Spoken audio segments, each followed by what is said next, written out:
नमस्कार प्यारे बच्चों, कैसे आप लोग? उम्मीद है आप लोग बढ़िया होंगे। तो बच्चे लोग, जैसा कि आपको पता है कि हम लोग क्लास 12th के लिए पढ़ रहे हैं, बिहार बोर्ड के लिए बहुत अच्छी सीरीज चल रही है। अगर आपके दोस्त लोग इससे अनभिज्ञ हैं तो उन्हें भी बता दीजिए कि आपके लिए एक बहुत ही रामबाण इलाज आ गया है। फिजिक्स में आप अगर 70 नंबर का एग्जाम दे रहे हो, थ्योरी का 30 तो प्रैक्टिकल स्कूल के हाथ में, तो 70 में 65 प्लस नंबर तक आप इजीली इससे ले आ सकते हो। ठीक है ना? तो 95 नंबर आप आसान से पास कर दोगे। 95, 96, 97 आता भी आ भी चुका है। तो बच्चे लोग, आपको दिख जाएगा, कोर्स करो, आपको समझ में आ जाएगा। हम लोग यहाँ पे चैप्टर के साथ नहीं पढ़ रहे, चैप्टर के बाद टॉपिक बाय टॉपिक, टॉपिक पढ़ेंगे, न्यूमेरिकल करेंगे, ऑब्जेक्टिव करेंगे, टॉपिक पढ़ेंगे, न्यूमेरिकल करेंगे, ऑब्जेक्टिव करेंगे। इजीली आपका सिलेबस चला जाएगा। ठीक है? अब सवाल ये आता है कि हम लोग अभी क्या कर रहे हैं और क्या पढ़ने वाले हैं। तो बच्चे लोग, हम लोग अभी पढ़ रहे थे चैप्टर 1, जिसका नाम है इलेक्ट्रिक चार्ज एंड फील्ड। ठीक है? अच्छा, जिसमें हम लोग पढ़ने वाले हैं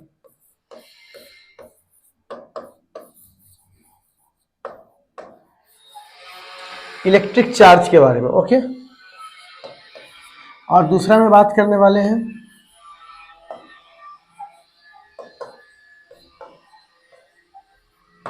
कूलम्ब्स लॉ के बारे में। ठीक है? और तीसरा में हम लोग बात किए इलेक्ट्रिक फील्ड के बारे में। ये 3 टॉपिक हम लोग पढ़ चुके हैं और तीनों पे हम लोगों ने डीपीपी बना लिया। इस पे डीपीपी 1 बनाया, इस पे डीपीपी 2 बनाया, इस पे डीपीपी 3 बनाया। ठीक है? आज हम लोगों को पैकेज देखना है 2 चीजों का। एक तो इलेक्ट्रिक फील्ड लाइंस आज का हमारा टॉपिक है। ठीक है ना? और उसी पैकेज में हम लोग इसको भी रखेंगे, जिसका नाम होगा इलेक्ट्रिक डाइपोल। ठीक है?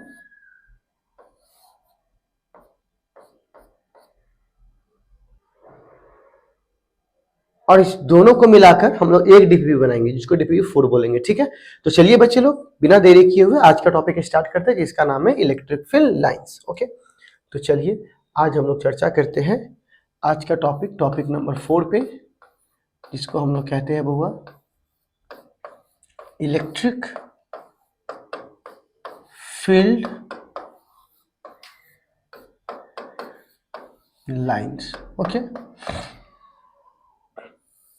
ये क्या है? तो देखो बच्चे लोग, हम कई बार आप देखते होइएगा सड़क वगैरह पे जाते हैं तो क्या होता है, कई बार क्या होता है, देखिएगा आपको लिखा होगा नंबर में, और कई बार लाइन ऐसे दिया होता है कृपया इधर जाए, और कई बार नाम लिखा होता है कृपया उत्तर की ओर जाए, और कई बार आपको एरो दे देगा। ठीक है ना? तो ग्राफिकल भी एक ऐसा तरीका होता है जिससे हम चीजों को पकड़ पाते हैं वो कितना दूर है और कितना नजदीक है, या जो भी चीजें हैं। आप लोग कभी ग्राफ जरूर खींचे होंगे 9वां 10वां क्लास में। तो ग्राफ में क्या होता है, आप जरूर देखोगे इन चीजों का, कि किसी किसी को हम डिजिट में दिखा सकते हैं, किसी किसी को ग्राफिकल मेथड से दिखा सकते हैं। तो वो डिपेंड अपॉन सिचुएशन कि हमें क्या आता है। लेकिन अभी तो हमको बोर्ड एग्जाम्स के लिए इसको पढ़ना है, तो हमको ये भी जानना चाहिए कि ये क्या है। तो बहुत सिंपल सी बात है, देखिए इलेक्ट्रिक फील्ड को दिखाने का, है ना, ये कौन सा तरीका है? ग्राफिकल तरीका है। पर वाकई में क्या तीर निकलता है क्या? अगर वो बोलता है इधर जाइए, पॉजिटिव लाइन से तीर ऐसे निकल रहा है, तो क्या वाकई में तीर आके हमको लग रहा है क्या? नहीं लग रहा है। ये इमेजिनरी लाइन है। तो क्या बोलेंगे? It is an imaginary line which gives idea about electric field as a graphical method. कौन से मेथड हुआ? Graphical method. तो क्या बोला जाएगा इसके बारे में? It is an imaginary line which gives idea about, जो आपको आइडिया देता है, idea about electric field in graphical form, graphical form etch called, वही क्या कहलाएगा बुआ? Etch called electric field lines. बोलिए तो, इलेक्ट्रिक फील्ड लाइंस।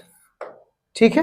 तो ये क्या है बच्चे लोग? एक इमेजिनरी लाइन है जो आपको आइडिया दे रहा है किसके बारे में? इलेक्ट्रिक फील्ड के बारे में। बट हाँ, about electric field in graphical form. कौन से फॉर्म में हुआ? ग्राफिकल फॉर्म में। तो अब क्वेश्चन आता है कि इसकी प्रॉपर्टीज क्या क्या है, वही प्रॉपर्टीज हमसे पूछा जाता है। तो सबसे पहले बच्चे लोग हम इसके प्रॉपर्टीज के बारे में जानेंगे। प्रॉपर्टीज 1, ठीक है। देखो बउआ, अगर कोई इलेक्ट्रिक फील्ड लाइन्स है, ठीक है, इस तरह से, और ये कर्व है, ठीक है, क्या है बउआ? कर्व। तो क्या पाया गया कि किसी कर्व इलेक्ट्रिक पॉइंट का कोई अगर बिंदु लीजिएगा P1, ये बिंदु लीजिएगा P2 और ये बिंदु लीजिएगा P3, ठीक है ना। अगर आप इलेक्ट्रिक फील्ड लाइंस के 3 बिंदु लेते हैं, मतलब मैं 3 कहीं भी और भी ले सकते हैं, तो कोई भी पॉइंट लीजिएगा तो उस पर जो इलेक्ट्रिक फील्ड का जो दिशा बताएगा वो उसका टेंजेंट लाइन बताया टेंजेंट लाइन। जी हाँ, अब देखिएगा जब कोई सर्कल होता है तो इस पर ऐसे स्ट्रेट लाइन खींचिएगा तो टेंजेंट को मिलाइएगा तो सर्कल बनेगा। तो किसी भी पॉइंट्स पर जो डायरेक्शन दिखाएगा वो टेंजेंट लाइन, किसी भी पॉइंट पर आप एक देखो, एक ही पॉइंट के एक ही टेंजेंट लाइन होते हैं, ठीक है ना। तो उस पॉइंट पर अगर आप टेंजेंट लाइन खींच दीजिएगा तो वो उसके इलेक्ट्रिक फील्ड का दिशा बता देगा, ठीक है, डायरेक्शन बता देगा। तो सिंपल बात है कि अगर आप, है ना, ये क्या है बउआ? इस पॉइंट का डायरेक्शन बता रहा है, ठीक है। अच्छा, ये इस पॉइंट का डायरेक्शन ये बता रहा है, ठीक है। अच्छा, इस पॉइंट का डायरेक्शन ये बता रहा है, ठीक है। तो अब बताओ इसके बारे में क्या लिखेंगे? इसके बारे में लिखेंगे the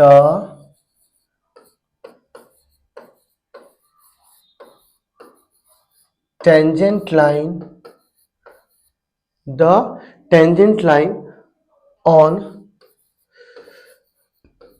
curve electric field, curve electric field gives direction of, क्या करता है बउआ? डायरेक्शन देता है। डायरेक्शन ऑफ, किसका डायरेक्शन देता है?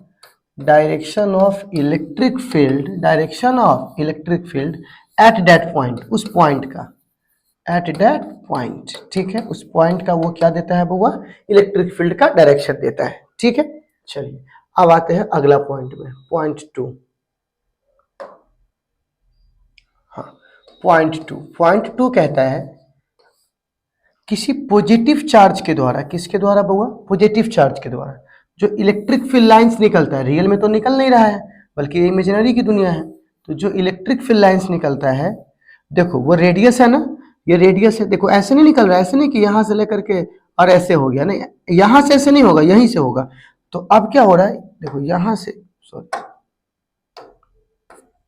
ये जब भी होगा तो यहां से ही ऐसे होगा, ठीक है ना। ऐसे नहीं है कि यहां से ऐसे हो जाएगा, यहां से ऐसे हो जाएगा, नहीं, ये गलत हो जाएगा। क्यों?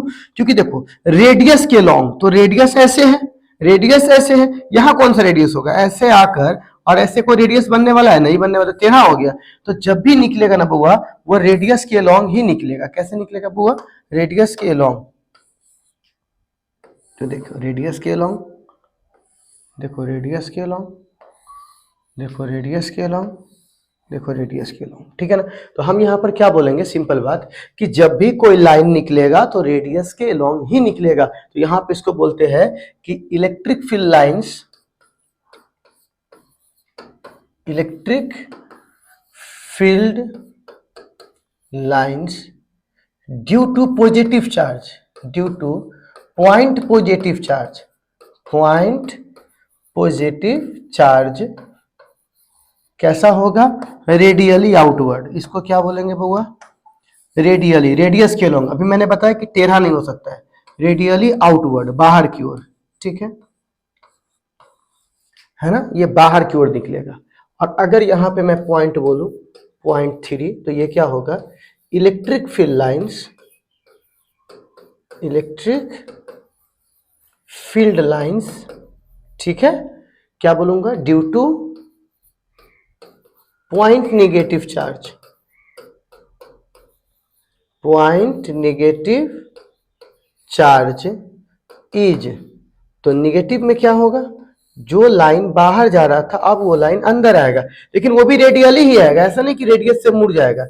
जब भी आएगा रेडियस ऐसे होकर ऐसे नहीं चला जाएगा, जब भी होगा रेडियस के अलोंग ही आएगा, तो ये रेडियली होगा, ठीक है ना। तो इसको बोलेंगे रेडियली इनवर्ट,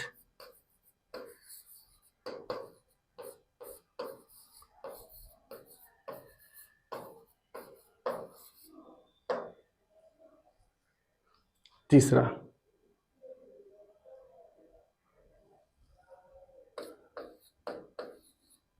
तीसरा। अब देखो, अब सवाल है थर्ड नंबर में क्या होता है। तो मान के चलिए दो पॉजिटिव चार्ज अगर एक साथ आ जाए, तो ये क्वेश्चन 2017 में आ चुका है। 2 point positive charge, 2 point positive charges.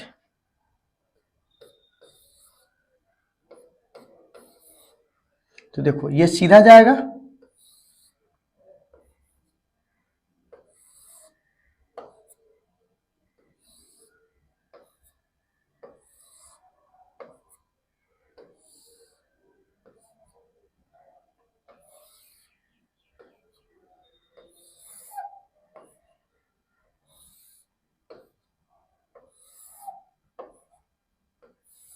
देखो ये सीधा जाना चाह रहा था, लेकिन इसने इसको धक्का देके टेढ़ा कर दिया।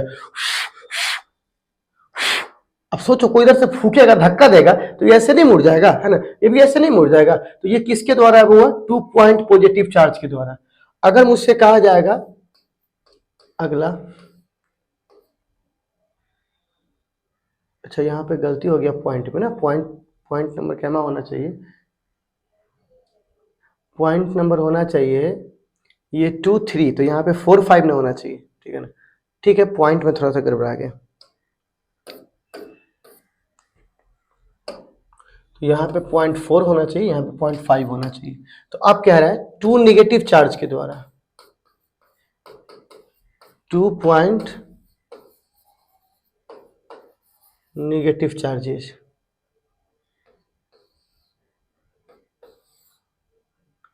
तो अब देखो ये भी रिपेल करेगा, ये भी रिपेल करेगा, बिल्कुल इसी तरह से, क्योंकि ये सीधा आना चाहेगा, लेकिन इसको धक्का देगा भागो ने, तो ये यहां से मुड़ जाएगा।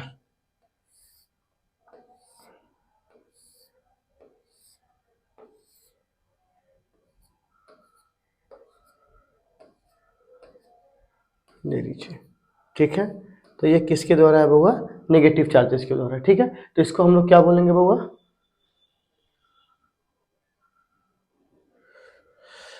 इसको हम लोग बोलेंगे रिपल्सन। ये रिपल्सन है ना, और ये भी क्या है बउआ? रिपल्सन, ठीक है।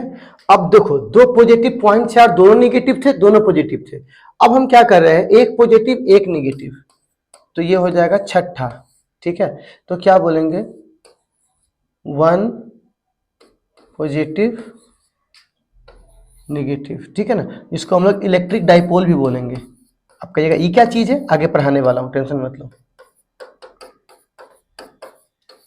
ठीक है। तो इसमें एक पॉजिटिव होगा और एक क्या होगा? नेगेटिव, ठीक है। अब देखिएगा ध्यान से, तो यहां से निकलेगा और इसमें जाएगा, ठीक। अब ये लाइन जाना चाहता है सीधा, लेकिन ये नेगेटिव बोलेगा ये किधर जा रहा है ना भाई, इधर, तो ऐसे चला जाएगा। ये भी जाना चाहेगा सीधा, लेकिन ये बोलेगा इधर आ जाओ,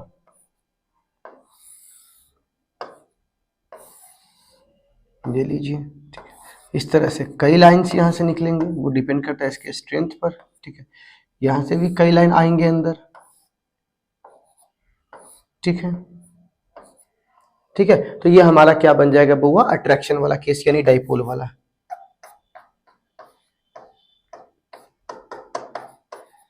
ठीक है, कोई दिक्कत नहीं है। अब सीबीएसई में क्वेश्चन था कि यहाँ पे पॉजिटिव चार्ज था, ठीक है, और यहाँ पर एक पटरी रखा हुआ है, किसका? नेगेटिव चार्जेस का, ठीक है। तो यहाँ पर से लाइन निकलेंगे, इसमें ऐसे जाएंगे, यहाँ से लाइन निकलेंगे, इसमें ऐसे जाएंगे, सारे लाइंस यहाँ से परपेंडिकुलर निकलेंगे और यहाँ पे परपेंडिकुलरली जाकर के क्या होंगे? ऐड हो जाएंगे, ठीक है ना। तो इस तरह से हम लोग क्या करेंगे, सीबीएसई के क्वेश्चन को इसमें गेस कर लेना था। तो खैर ये तो अभी आएगा क्वेश्चन। तो अभी मैं छठा नंबर पॉइंट देख चुका हूँ। अब नेक्स्ट सातवां, ये क्या कहता है सातवां पॉइंट, कि कभी भी दो इलेक्ट्रिक फील्ड लाइंस एक दूसरे को नहीं काट रही है। कभी देखे हो ये इस पे चढ़ गया हो या इस पे चढ़ गया हो, तो क्या बोलेंगे? 2014 में भी ये क्वेश्चन आ चुका है 2 नंबर में।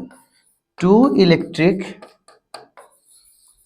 Field lines never intersect, never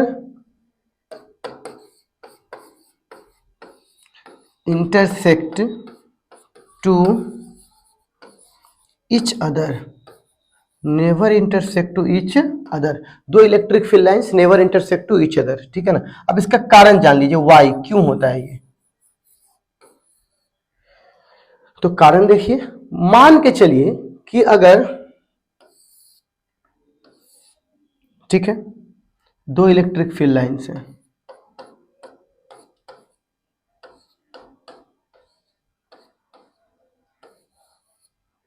point P है, ठीक है। तो पहला लाइन E2, ठीक है। और अगर इसको पता है ना, आपको बोले ना कि किसी भी कर्व रेखा पर टेंजेंट उसकी डायरेक्शन बताता है, तो इसको क्या बोलेंगे, E1। तो अब बताइए, एक ही बिंदु के कितने डायरेक्शन, दो डायरेक्शन, क्या ये संभव है? एक पॉइंट के दो डायरेक्शन हो सकते हैं? नहीं हो सकते। एक पॉइंट के एक ही डायरेक्शन होगा। क्या एक आदमी इधर भी जा रहा है इधर भी जा रहा है, ये संभव है? नहीं हो सकता ना। तो यहां पर क्या बोलेंगे कि इंटरसेक्टिंग पॉइंट के दो डायरेक्शन हो जाते हैं। इससे ये पता चलता है कि कभी भी दो इलेक्ट्रिक फील्ड लाइंस एक दूसरे को नहीं काटेगा, ठीक है ना। तो यहां पे लिखना पड़ेगा, चेंज कर देता हूं, because intersecting point has two direction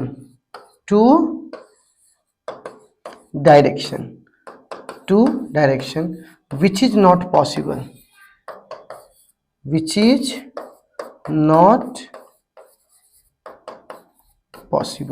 जो कि संभव नहीं है, ठीक है ना।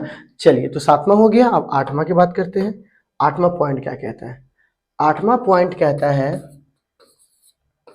कि जहां पर इलेक्ट्रिक फील्ड लाइंस अधिक होगा, क्राउडेड होगा, वहां पे इलेक्ट्रिक फील्ड ज्यादा होगा। वो तो सिंपल सी बात है, सोच के देखिए कि यहां पर एक पॉजिटिव चार्ज है, ठीक है, और यहां पर एक नेगेटिव चार्ज है, एक नहीं बहुत सारा है, ठीक है ना। तो आप सोच के देखिए, या हाँ नहीं फिर तो बताओ, नहीं ये एग्जाम्पल से अच्छा एक और एग्जाम्पल देखते हैं, तो वो आप अच्छे से समझ लीजिएगा, ठीक है। ये 2 क्यों है और ये माइनस क्यों है? तो इससे मान लीजिए एक लाइन निकला,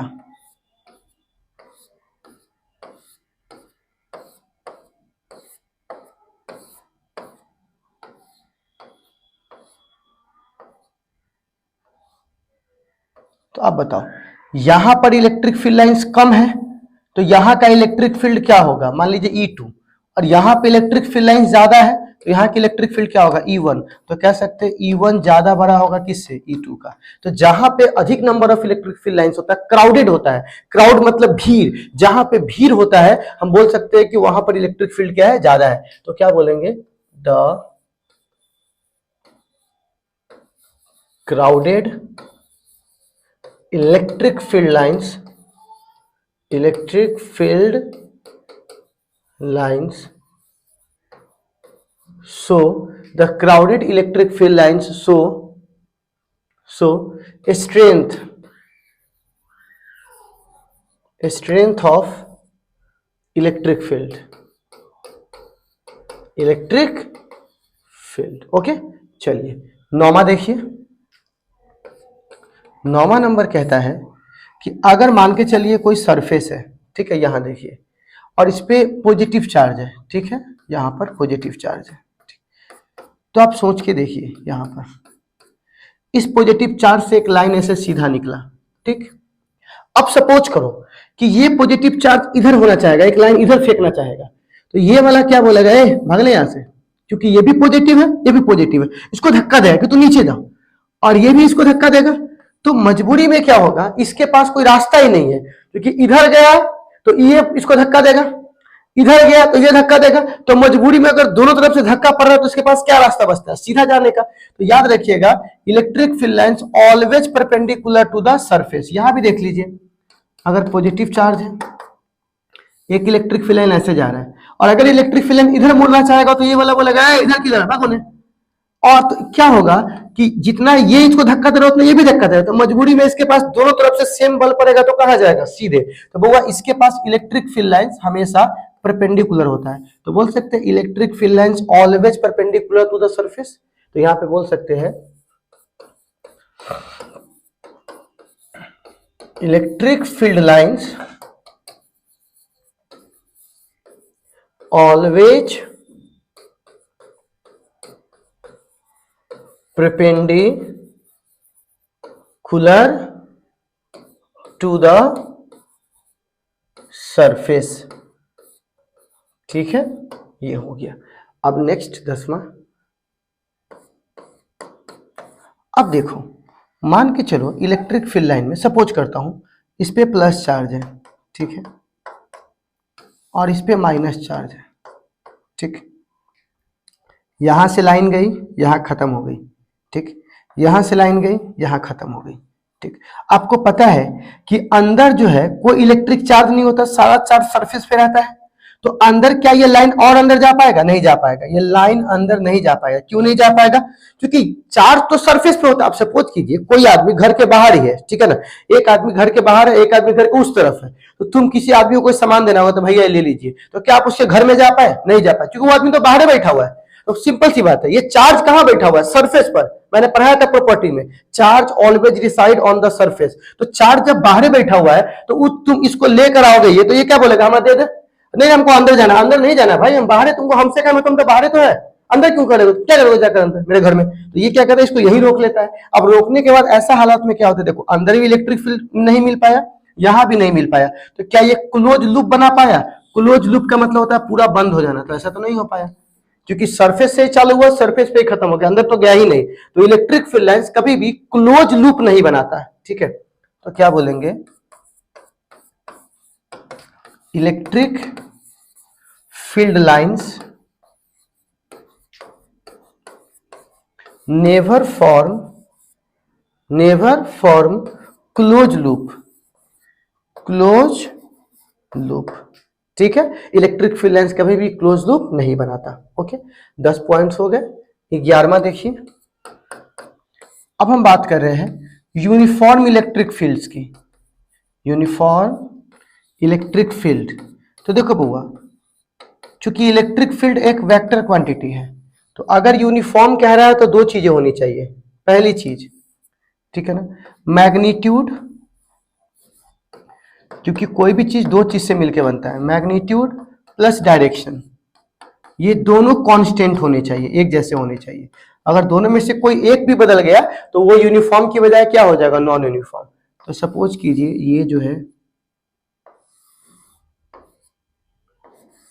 अब देखिए सबका डायरेक्शन भी एक जैसा है और सबकी दूरी भी क्या है? एक जैसी है, स्ट्रेंथ भी एक जैसी है, तो कह सकते हो कि यह किसका पिक्चर है बुआ? यूनिफॉर्म इलेक्ट्रिक फील्ड का, ठीक है।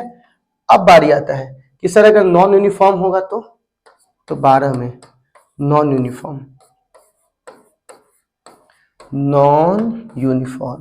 ठीक है। तो नॉन यूनिफॉर्म इलेक्ट्रिक फील्ड तीन तरह से हो सकता है। क्या? एक बार मैग्नीट्यूड अलग अलग हो, डायरेक्शन सेम हो, ठीक। दूसरी बार डायरेक्शन अलग अलग हो, मैग्नीट्यूड सेम हो, और तीसरी बार दोनों अलग अलग हो, ठीक है। तो यहां देखिएगा ए नंबर में, ठीक है ना, magnitude is different, magnitude is different. तो देखो बुआ,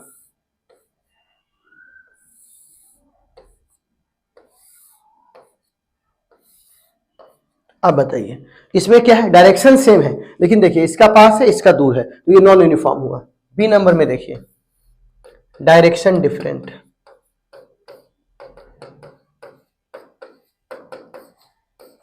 अब देखो ध्यान से देखो,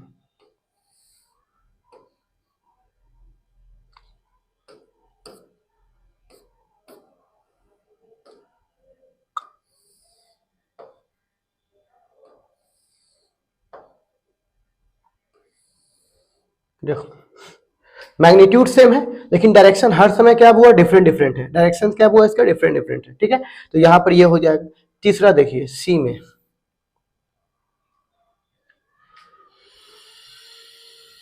सी में देखिए, ठीक है, सी में कहता है बोथ आर डिफरेंट, ठीक है। जैसा पॉइंट चार्ज ले लो, मान के चलिए एक प्लस चार्ज है, ऐसे निकला इलेक्ट्रिक फील्ड, ऐसे निकला, तो आप बताइए, एक पॉइंट चार्ज के द्वारा नॉन यूनिफॉर्म इलेक्ट्रिक फील्ड आपको प्राप्त हुआ, ठीक है। कैसा इलेक्ट्रिक फील्ड प्राप्त हुआ? Non uniform. कैसे? वो देखिए, सबका डायरेक्शन डिफरेंट डिफरेंट है। अब प्लस में दूरी भी देखिए बढ़ रहा है, तो मैग्नीट्यूड भी चेंज हो रहा है और डायरेक्शन भी चेंज हो रहा है। तो आई थिंक आपको ये समझ में आ गया होगा कि इलेक्ट्रिक फील्ड लाइंस की क्या क्या प्रॉपर्टीज है। मैं एक एक करके शॉर्ट फॉर्म में रिव्यू करवा लूं कि हम लोगों ने अभी इलेक्ट्रिक फील्ड्स की क्या क्या प्रॉपर्टीज पढ़ रखी है, ठीक है। तो हम लोगों ने क्या पढ़ा बच्चे लोग? हमने पढ़ा अभी कि इलेक्ट्रिक फील्ड लाइंस किसे कहते हैं, तो वो हम लोगों ने पढ़ लिया कि एक इमेजिनरी लाइन होता है जो ग्राफिकल फॉर्म में इलेक्ट्रिक फील्ड हमको ला कर देता है। पहला पॉइंट टेंजेंट खींचिएगा तो वो आपको उस पॉइंट का इलेक्ट्रिक फील्ड बताएगा। पॉइंट चार्ज के द्वारा रेडियली बाहर निकलता है प्लस में, अंदर आता है माइनस में। दो पॉजिटिव चार्ज के द्वारा ये होगा, नेगेटिव के द्वारा ये होगा, और पॉजिटिव और नेगेटिव के द्वारा ये होगा। दो इलेक्ट्रिक फील्ड लाइंस कभी भी एक दूसरे को नहीं काटेंगे, रिव्यू हो गया। और कहता है जहां पे क्राउड होगा वहां पर स्ट्रेंथ ज्यादा होगा। इलेक्ट्रिक फील्ड लाइंस परपेंडिकुलर होता है हमेशा। क्यों होता है? कारण एक्सप्लेन कर चुके हैं। और इलेक्ट्रिक फील्ड लाइंस कभी भी क्लोज लूप नहीं बनाता, वही बता चुके हैं। यूनिफॉर्म इलेक्ट्रिक फील्ड लाइन ऐसा होता है, और नॉन यूनिफॉर्म इन तीन कारणों से हो सकते हैं। तो आप लोग इसको एक बार नोट कर लीजिए, बहुत अच्छा होगा। और इस पे हम लोग क्वेश्चन देख रहे हैं, ठीक है। तो चलिए इस पे न्यूमेरिकल्स हम लोग देखते हैं। बहुत अच्छा न्यूमेरिकल है, एनसीईआरटी में सबसे अच्छा एक दिया हुआ है। चलिए देखता हूं पॉइंट से, एनसीईआरटी से बेटर क्या ही मिलेगा आपको। चलिए, तो एनसीईआरटी का एक बेस्ट सवाल है हमारे सामने, ठीक है ना। वो बेस्ट सवाल क्या है तो जरा देखिए। वो बेस्ट सवाल ये है हमारे सामने कि पेज नंबर 48 में, नए वाले बुक में नहीं, पुराने वाले बुक में ये है। ये आपको 5 पिक्चर देगा, 3 ऊपर है और 2 नीचे है। कह रहा है कि बताइए कि कौन सा पिक्चर सही है। तो आपको इलेक्ट्रिक फील्ड लाइंस के जितने भी पॉइंट मैंने पढ़ाए हैं उस सारे से रिलेटेड आपको पॉइंट्स यहाँ देखने होंगे। तो देखो बच्चे लोग, ये पिक्चर सही की गलत है जरा बताओ तो? गलत है। क्यों गलत है? क्योंकि देखिए, ये जो लाइन है इलेक्ट्रिक फील्ड लाइन, क्या ये सरफेस पर 90 डिग्री बना रहा है? बिल्कुल नहीं बना रहा है। क्या ये 90 बना रहा है? बिल्कुल नहीं बना रहा है। तो ये सरफेस पर क्या नहीं बना रहा है? वो 90 डिग्री नहीं बना रहा है, इसलिए ये क्या है? गलत है। इसमें देखिए, निगेटिव में लाइन जा रहा है और निगेटिव से लाइन निकल भी रहा है, तो क्या ये बात सही है? नहीं। तो यहां पर ये निगेटिव से क्या हो रहा है? आउटसाइड निकल रहा है। तो निगेटिव से कभी आउट हो सकता है? नहीं। तो ये हमारा भी गलत है। ये पिक्चर, ये वाला बिल्कुल सही है, दो पॉजिटिव चार्ज के द्वारा मैंने पढ़ाया है, ठीक है। तो ये वाला सही है। अब आइएगा बाकी के दो, ठीक है। तो ये वाला क्या है? गलत है कि सही है? तो ये वाला गलत है। पहली बात तो ये कि पॉजिटिव में जा रहा है, और दूसरी बात इंटरसेक्ट कर रहा है, तो ये दोनों ही कंडीशन से क्या हुआ? गलत हुआ। ये वाला गलत है कि सही है?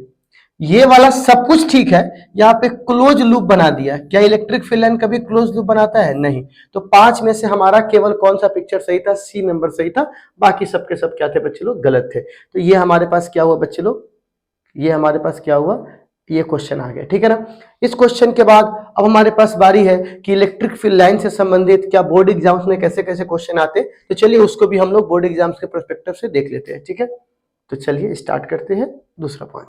तो चलिए, इलेक्ट्रिक फील्ड लाइंस का हम लोगों ने एक तो न्यूमेरिकल देख लिया, एनसीईआरटी का थ्योरी भी देख लिया। अब इस पे बोर्ड एग्जाम्स कैसे कैसे क्वेश्चन आ रहे हैं, तो इससे ज्यादा क्वेश्चन नहीं पूछता है, लेकिन फिर भी देख लीजिए। इलेक्ट्रिक फील्ड लाइंस प्रोवाइड करता है इंफॉर्मेशन, 2023 का क्वेश्चन है, ठीक है ना। किसके बारे में? फील्ड की स्ट्रेंथ, डायरेक्शन, या नेचर, या ऑल। तो हमारे ख्याल से सभी होंगे। क्यों? क्योंकि देखो, पहली बात तो स्ट्रेंथ, जितना अधिक इलेक्ट्रिक फील्ड लाइंस निकलेगा उसकी क्षमता उतना ज्यादा बताएगा। क्राउडनेस अभी मैंने पॉइंट ही पढ़ाया था, ठीक है। दूसरा में डायरेक्शन, तो बिल्कुल पॉजिटिव से निकलेगा, निगेटिव में आएगा, ठीक है ना। और डायरेक्शन मतलब वो भी कि सॉरी, टेंजेंट लाइन पे जो पॉइंट दिखाता था पहला पॉइंट, वो भी डायरेक्शन। नेचर, पॉजिटिव से निकलेगा और नेगेटिव में आएगा, तो मतलब ऑल ऑफ दीज, ये सभी के बारे में बताता है, ठीक है। दूसरा क्वेश्चन 2015 में ये क्वेश्चन आया हुआ है। क्वेश्चन कहता है कि इलेक्ट्रिक फील्ड इंटेंसिटी जो है किसी सरफेस पर क्या होता है, तो परपेंडिकुलर टू द सरफेस, यानी बी नंबर ऑप्शन बताया था ना, electric field lines perpendicular to the surface. तो ये हमारे पास इलेक्ट्रिक फील्ड लाइंस पे 2 क्वेश्चन अभी तक पूछे हुए हैं, वो मैंने देख लिया। अब इसमें डाइपोल है, तो डाइपोल वाला भी बाद में देखूंगा। ये डीपीपी में डाइपोल और वो दोनों मिलाकर है, तो मुझे थोड़ा ढूंढना पड़ेगा कि इलेक्ट्रिक फील्ड लाइंस वाला कहाँ है, ठीक है। हाँ, पूछ रहा है यहाँ पर, एट व्हाट एंगल, किस एंगल पर दो इलेक्ट्रिक फील्ड लाइंस एक दूसरे को काटते हैं, तो कभी नहीं काटते, डू नॉट इंटरसेक्ट। मतलब हमारा सही आंसर हो जाएगा डी नंबर। पता है ना आपको, दो इलेक्ट्रिक फील्ड लाइंस कभी भी एक दूसरे को नहीं काटते हैं। पॉइंट बाय पॉइंट बनाते हुए चले जाइएगा। उसके बाद फिर क्वेश्चन आता है, the intensity of electric field at any point to the surface of charge conductor perpendicular to the surface. मैंने बताया था ना, इलेक्ट्रिक फील्ड लाइंस ऑलवेज क्या होगा? परपेंडिकुलर होगा, ओके। चलिए अब आगे बढ़ता हूं। अब यहाँ देखिए, कहता है which of the following figure represent electric field line combination of एक पॉजिटिव और वन निगेटिव। एक पॉजिटिव और एक निगेटिव है, तो ऐसा बताने वाला कौन सा इलेक्ट्रिक फील्ड लाइंस है, ठीक है ना। तो यहाँ पर ये वाला है, देखिए पॉजिटिव से निकलेगा और निगेटिव में जाएगा, ठीक है। यहाँ पे निगेटिव में जा रहा है, पॉजिटिव से निकल रहा है, तो डी नंबर ऑप्शन, ठीक। और इसके बाद कह रहा है यहाँ पर define electric field lines also write two properties, तो लिख दीजिएगा इलेक्ट्रिक फील्ड लाइंस को लिखिए नेगेटिव चार्ज के द्वारा, पॉजिटिव चार्ज के द्वारा, तो वो भी आप लिख दीजिएगा। इलेक्ट्रिक फील्ड लाइंस को ड्रॉ करना है दूगो पॉजिटिव चार्ज के द्वारा, दूगो नेगेटिव चार्ज के द्वारा, वो भी आपके कॉपी में हम लिखवा दिए, ठीक है ना। दो इलेक्ट्रिक फील्ड लाइंस एक दूसरे को क्यों नहीं काटती है, तो ये भी आपको लिखा दिए। तो लगभग हम आपको 4 क्वेश्चन का आंसर करवा चुके हैं, ठीक है ना। और electric field lines electric dipole के द्वारा खींच के दिखाइए, मतलब एक प्लस और एक माइनस, तो ये 5वां भी हो गया, मतलब 5 हम लोगों ने देख लिया है, ठीक है। अब सवाल है कि बोर्ड एग्जाम्स में क्वेश्चन आते हैं, तो बोर्ड एग्जाम्स में क्वेश्चन ये सब डाइपोल का है, पर देखिए तो इलेक्ट्रिक फील्ड लाइंस पर क्या है, draw lines of force electric field due to system of 2 equal charges, 2017 में 2 नंबर में, मतलब पॉजिटिव चार्ज के द्वारा, याद है पढ़ाए थे ऐसे वाला, है ना, ठीक है। उसके बाद अब अगला क्या है, हाँ 2014 में क्वेश्चन आ चुका है, दो इलेक्ट्रिक फील्ड लाइंस एक दूसरे को क्यों नहीं काट पाते हैं, और ये अगला चैप्टर का है, तो इसको भी हटा दो, लेकिन इतना पार्ट का आंसर आप कर सकते हो, ठीक है। 2 क्वेश्चन मिला के पूछा है, तो आई थिंक इलेक्ट्रिक फील्ड पर इतना ही था। तो इलेक्ट्रिक फील्ड लाइंस का कॉपी बना लीजिए, उस पर एनसीईआरटी या क्वेश्चन ड्रॉ कर लीजिए, और जितने ऑब्जेक्टिव और सब्जेक्टिव मैंने कराया है नीचे वीवीआई लिख करके लिख लीजिए, ठीक है ना। तो चलिए हम अगले लेक्चर में चालू कर रहे हैं, इलेक्ट्रिक डाइपोल किसे कहते हैं, बहुत अच्छा से हम लोगों का लेक्चर चल रहा है। अगली क्लास में हम लोग पढ़ते हैं डाइपोल के बारे में, और आपको ये क्लास कैसा लगा कमेंट सेक्शन में जरूर अपनी हाजिरी बनाइए, ताकि हमको पता चला कि कौन सा रेगुलर व्यूअर है, ठीक है ना। तो चलिए आज के लिए बस इतने, अगली मुलाकात होगी अगली क्लास में, बाय बाय।